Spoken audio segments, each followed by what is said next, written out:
2024 ఎన్నికలు జరిగే నాటికి మందనేది లేకుండా చేసిన తర్వాత ఓట్లు అడుగుతానని చెప్పి ప్రతి అక్కకు చెల్లమ్మకు నేను మాటిస్తా ఉన్నా. పూర్తిగా మద్యాన్ని నిషేధిస్తాం అని చెప్పి గట్టిగా కూడా చెప్తా ఉన్నా. వైఎస్ జగన్మోహన్ రెడ్డి అనే నేను ఆంధ్రప్రదేశ్ రాష్ట్ర ముఖ్యమంత్రిగా అంతఃకరణ శుద్ధితో ప్రజలందరికీ న్యాయం చేకూరుస్తానని దైవ సాక్షిగా ప్రమాణం చేస్తున్నాను. ఏపీలో నేటి నుంచి కొత్త మద్యం పాలసీ అందుబాటులోకి వస్తోంది. ఇకపై ప్రభుత్వమే మద్యం దుకాణాలను నడపనుంది. Inputs were picking up. Andhra Pradesh government has also now decided to increase alcohol prices by 50%. అత్యధికంగా మద్యం ధరల్ని షాక్ కొట్టేలా నిర్ణయించి మద్యాన్ని నియంత్రిస్తూ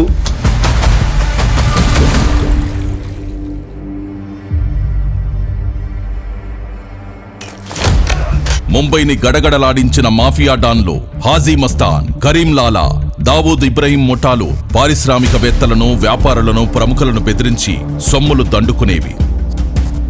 సరిగ్గా అలాంటి లక్షణాలే గంపగుత్తగా పుణికిపుచ్చుకున్న అతి ప్రమాదకరమైన ముఠానే గత వైకాపా ప్రభుత్వంలో మద్యం మాఫియా ముఠా. 2019 ఎన్నికల మేనిఫెస్టోలో జగన్ సంపూర్ణ మద్యపాన నిషేధం చేస్తానని అక్కా చెల్లెమ్మలను మభ్యపెట్టి వాళ్ల ఓట్లు దండుకొని అధికారంలోకి వచ్చిన జగన్ ఇచ్చిన వాగ్దానాన్ని తుంగలో తొక్కి తమ వ్యక్తిగత స్వార్థం కోసం ఏకంగా రాష్ట్ర మద్యం పాలసీనే మార్చేశాడు.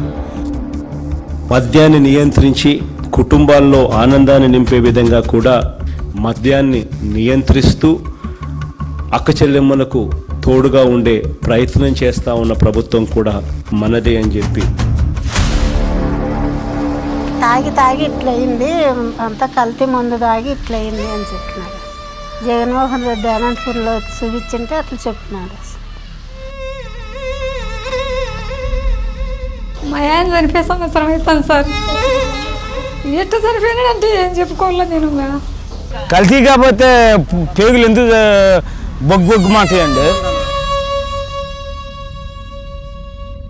హాస్పిటల్ పిలిచిపోయినా కానీ ఇట్లే లివర్లు దెబ్బతిన్నాయి, కల్తీ మందు తాగినారు మీరు అని చెప్పినారు. తండ్రి ఇట్లా అయిపోయా, ఇంకా మా బతికేం రాని, ఇంకేం కూలి వస్తే సంసారం, లేకపోతే లేదు. అది తాగిన వల్లే అట్లా. మా అన్నదమ్ముళ్ళు చచ్చిపోతుంటే చూడలేము. దయచేసి ఇంకా సంపాదించింది చాలు. ఎక్కడికి ఎత్తుకోపోతారా? ఎంత సంపాదించుకుంటారా? లిమిట్ ఉండాలరా దేనికైనా. గొంతులు గొయ్యబాకండ్రా రే.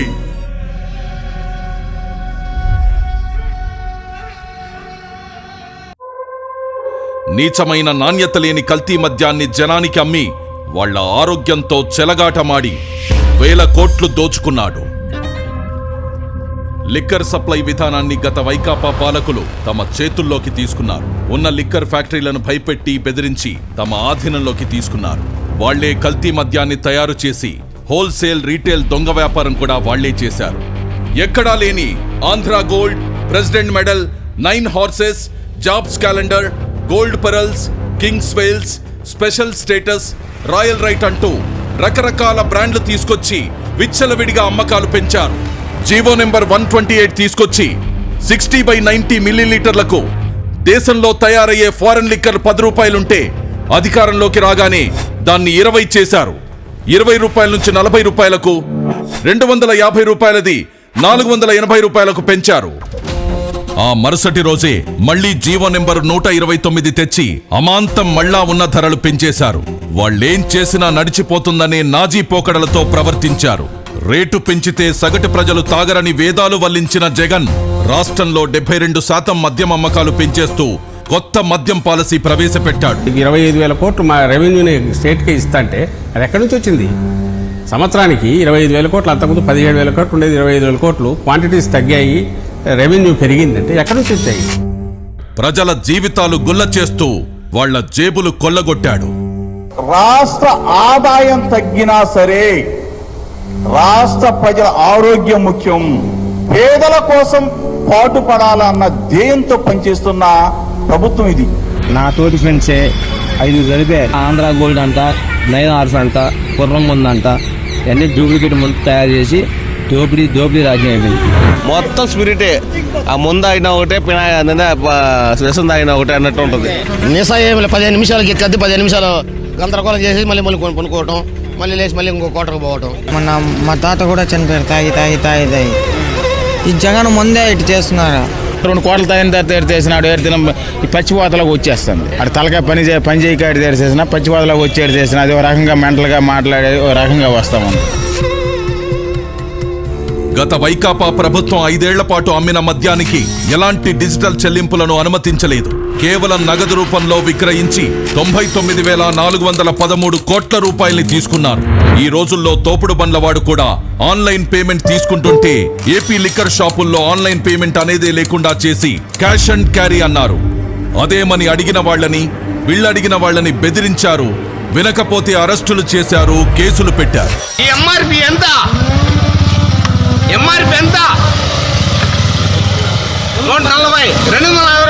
నిన్నేంటండి నిన్న చిత్తూరు జిల్లాలో శ్రీ ప్రతాప్ మద్యం రేట్లు ఎట్లా పెట్టాడు ముఖ్యమంత్రి గారు, ఎందుకు ఇలా అందరూ ఉసురు పోసుకుంటున్నాడు ముఖ్యమంత్రి గారిని అంటే, వాడిని ఇష్టం వచ్చినట్టుగా కొట్టి వాడిని అవమానించి వాడిని ఇచ్చేసి వాడిని కుటుంబాన్ని ఇచ్చి వెంటాడి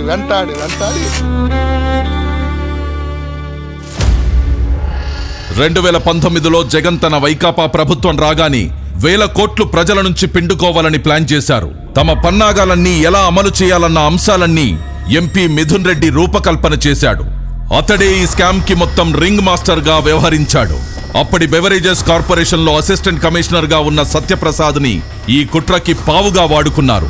ముడుపుల దందాపై చర్చించేందుకు సత్యప్రసాద్ ని 2019 అక్టోబర్ 10న తమ నివాసానికి పిలిపించుకొని మద్యం సిండికేట్ కోసం తమకు అనుకూలంగా పనిచేయాలని ఆదేశించారు. ప్రతిఫలంగా ఆయనకు 2023లో ఐఏఎస్ పదోన్నతి ఇస్తామని ఆశ చూపించారు. దానికి లొంగిపోయిన సత్యప్రసాద్ రెండో మీటింగ్ కి గాను 13/10/2019న డిస్టిలరీస్ నుంచి నెలసరి ముడుపులు ఎలా వసూలు చేయాలి అన్న అంశాలపై కీలక చర్చ జరిగింది. మద్యం అమ్మకాల బేస్ ధరపై కనీసం 12% కమిషన్ వసూలు చేయాలని ఎంపీ మిథున్ రెడ్డి ప్రతిపాదించాడు. తన ప్లాన్ పక్కాగా అమలు చేసేందుకు సత్యప్రసాద్, వాసుదేవరెడ్డిలకు కొన్ని మార్గదర్శకాలిచ్చారు. మద్యం అమ్మకాలకు సంబంధించి 2019కి ముందు టీడీపీ ప్రభుత్వం అమలు చేసిన ఆటోమేటిక్ విధానం తీసేయాలని, ఆ స్థానంలో మాన్యువల్ కంపెనీ విధానం తీసుకురావాలని సూచించారు. 2019వ సంవత్సరం రెండో అర్ధభాగంలో డిస్టిలరీల యాజమాన్యాలతో హైదరాబాద్ పార్క్ హయత్ హోటల్లో మద్యం కుంభకోణం రూపకర్తల్లో ఎస్పీవై డిస్టిలరీస్ పూర్వ డైరెక్టర్ అయిన సజ్జల శ్రీధర్ రెడ్డి ఈ సమావేశాన్ని ఏర్పాటు చేశారు. తమ ప్లాన్కు సహకరించకపోతే మద్యం సరఫరా ఆర్డర్లు ఇవ్వబోమని బెదిరించారు. వ్యాపారం కోల్పోతామన్న భయంతో డిస్టిలరీల యజమానులు మద్యం కనీస ధరపై 12% చొప్పున ముడుపులు చెల్లించేందుకు అంగీకరించారు. కానీ లిక్కర్ సిండికేట్ దాన్ని కొన్ని రోజుల్లోనే 20% పెంచేసింది.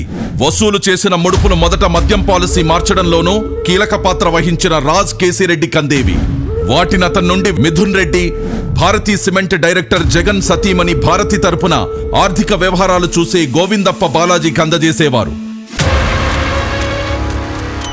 వారా సొమ్మును చివరగా అప్పటి సీఎం జగన్ కందజేసేవారు. ప్రతి నెల సగటున 50 నుండి 60 కోట్ల ముడుపులు జగన్ కందేవి.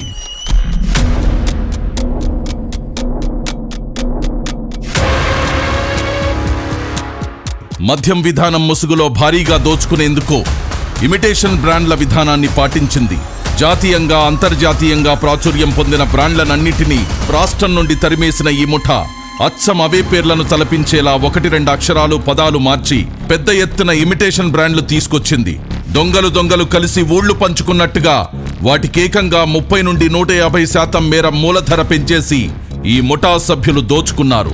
అవే అసలైన నాణ్యమైన బ్రాండ్లు అనేలా ప్రజల్ని మభ్యపెట్టి ప్రభుత్వ దుకాణాల్లో విక్రయించారు. దాదాపుగా 1,50,000 టెస్టులు కూడా డిపార్ట్మెంట్ కూడా చేసింది. తీసుకునేటప్పుడు కూడా బ్రాండ్ పేరు ఏది అన్నది ప్రధానం కానే కాదు అధ్యక్ష.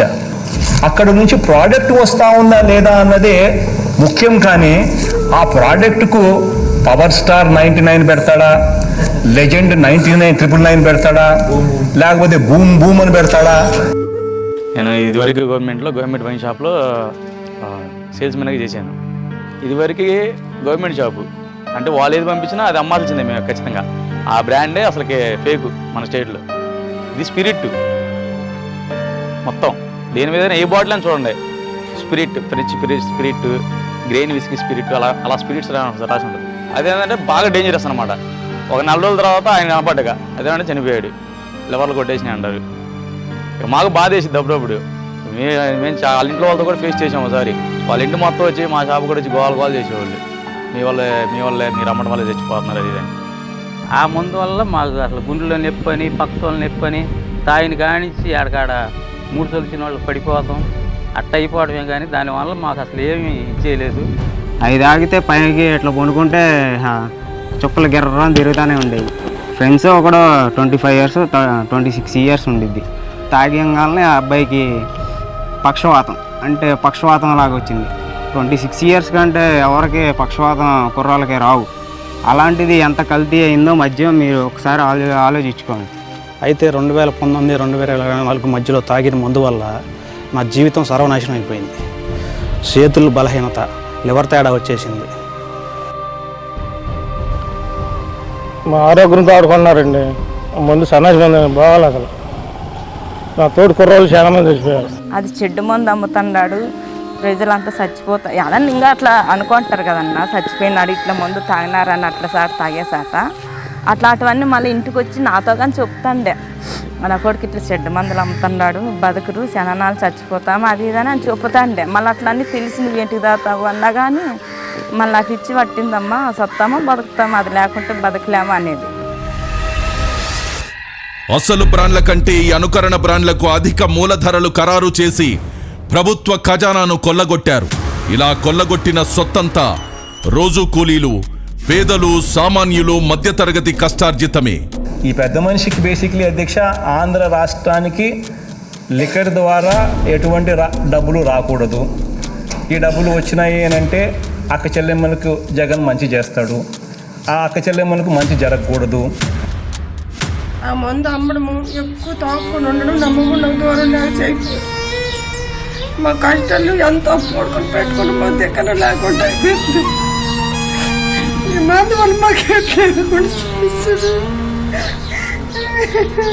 నాకు చాలా బాధ ఇస్తుంది సార్. దయచేసి మందు ఎత్తైంది సార్. మా లాంటి ఆడపిల్లలు బాగా సుమంగలిగా బతుకుతారు సార్. ఇంతే సార్ మేము చెప్పగలిగినది. జనాల్ని చంపకు తినేస్తున్నాడు, హాస్పిటల్ పాలు చేస్తున్నాడు. వేరే ఏం చేసింది ఏం లేదు, వాళ్ళు ఉపయోగపోయే ఏమీ లే. ఉన్న జనాలంతా రాలిపోతున్నారు. ఇంకా నాకన్నా చిన్న వయసు మా అన్నదమ్ముల్లో పాప ఇంకో పాప అని ఉంది. చాలా మంది ఇట్లా చిన్న వయసులే, పెద్దలన్నా కాదు. కలిసి మందు కలిసి చచ్చిపోయినారు సార్. మేమేం చెప్తాం, మా మాట చెప్పినా కానీ లే.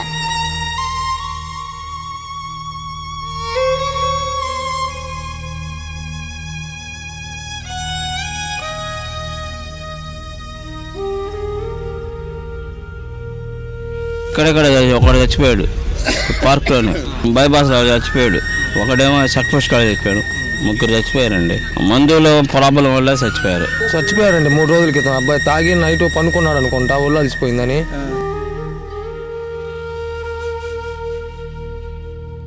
నాసిరకం మద్యాన్ని ఏరులా పారించి ప్రజల ప్రాణాలను హరించడమే గాక ఆ దోపిడీ డబ్బును దాచుకోవడానికి, డిస్టలరీల నుండి ముడుపులు దండుకోవడానికి బంగారాన్ని సాధనంగా చేసుకున్నారు. డిస్టలరీల మద్యం సరఫరాదారుల నుండి 400 నుండి 1000 కోట్ల విలువైన బంగారాన్ని ముడుపులుగా తీసుకున్నారని ఒక అంచనా. బంగారం వ్యాపారులకు కమిషన్లు చెల్లించి వారి ద్వారా ముడుపుల డబ్బును మద్యం మాఫియా ముఠాకి చేరవేశారు.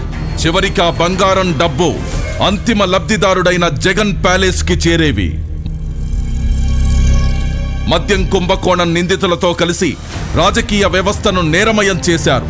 మద్యం ముడుపుల సొమ్ముతో కొంత మొత్తాన్ని 200 నుండి 300 కోట్లను గత సార్వత్రిక ఎన్నికల్లో ఖర్చుల కోసం వైకాపా అభ్యర్థులకు పంపిణీ చేశారు.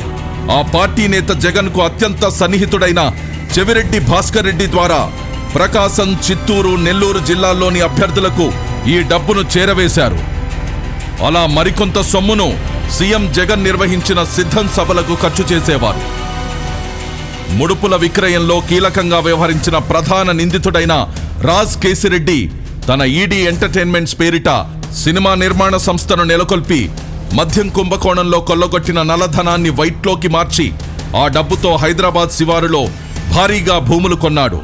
ఇంకా వ్యాపారాలు పరిశ్రమల్లో పెట్టుబడులు పెట్టి వైకాపా మన్ననలు పొందాడు. మద్యం సరఫరా కంపెనీలు, డిస్టిలరీల నుండి కొల్లగొట్టిన ముడుపుల సొమ్ము చివరికి జగన్కే చేరింది. ఇలా 3,500 కోట్ల మేర కొల్లగొట్టారు. ఈ కొల్లగొట్టిన దోపిడి సొమ్ము మళ్లింపుకు మ్యూల్ ఖాతాలు అడ్డు పెట్టుకున్నారు. ఉత్తరాది రాష్ట్రాలకు చెందిన రోజు కూలీలు, నిరుపేదలు, చిన్న చిన్న పనులు చేసుకుంటూ జీవనం సాగించే వారికి ప్రతి నెల కొంత మొత్తం చెల్లిస్తామని ప్రలోభపెట్టి వారి ఆధార్, పాన్, ఇతర గుర్తింపు కార్డులు తీసుకుని వారి పేర్ల మీద ముంబై, ఢిల్లీ తదితర నగరాల్లోని పలు బ్యాంకుల్లో పెద్ద ఎత్తున ఖాతాలు తెరిచి అనామకుల్ని డైరెక్టర్లుగా పేర్కొంటూ అనేక కల్పిత కంపెనీలను సృష్టించారు. ఆ అనామకుల్లో ఎవరికి తాము డైరెక్టర్లమనే విషయమే తెలీదు. రోజంతా కష్టపడినా పూట గడవడమే కష్టమైన వారు వీళ్లంతా. మద్యం సరఫరా కంపెనీలు, డిస్టిలరీలు నాటి ప్రభుత్వ పెద్దలకు ముడుపులుగా చెల్లించాల్సిన మొత్తాల్లో కొంత భాగాన్ని ఆయా ఖాతాల్లోకి మళ్లించారు. వాటి నుండి ఆ సొత్తును బహుళ అంచెల్లో ఇలాంటి డొల్ల కంపెనీల్లోకి పంపేవారు. చివరగా ఈ సొమ్మంతా దుబాయి, ఆఫ్రికా దేశాలకు తరలించారు. అక్కడ మైనింగ్, రియల్ ఎస్టేట్, వివిధ కంపెనీల్లో పెట్టుబడి పెట్టారు జగన్ అండ్ కో ముఠా.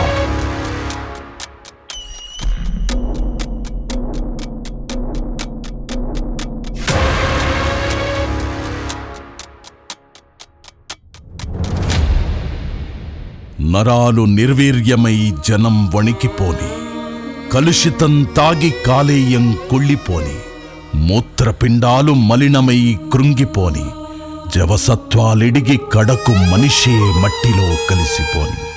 వాళ్లకేమక్కర్లేదు, జనమేమైపోయినా చింతలేదు. ఆ ముఠాకి ముడుపులు కావాలి, కమిషన్లతో సొంత ఖజానా నిండాలి, ప్యాలెస్లు కళకళలాడుతుండాలి. వాళ్ళు ఎవరు బయట తిరగడానికి అర్హులు కాదు. లక్షల కోట్లు మా నుంచి దోసుకొని లక్షల కోట్లు అప్పు చేసి ఎవరైతే స్కామ్ చేశారో వాళ్ళందరికీ శిక్ష పడాలి. మిగతా వాళ్ళ మందు వల్ల నష్టపోయిన వాళ్ళ జీవితాలందరికీ సుఖాలు, సంతోషాలు కలగాలని కోరుకుంటున్నానండి.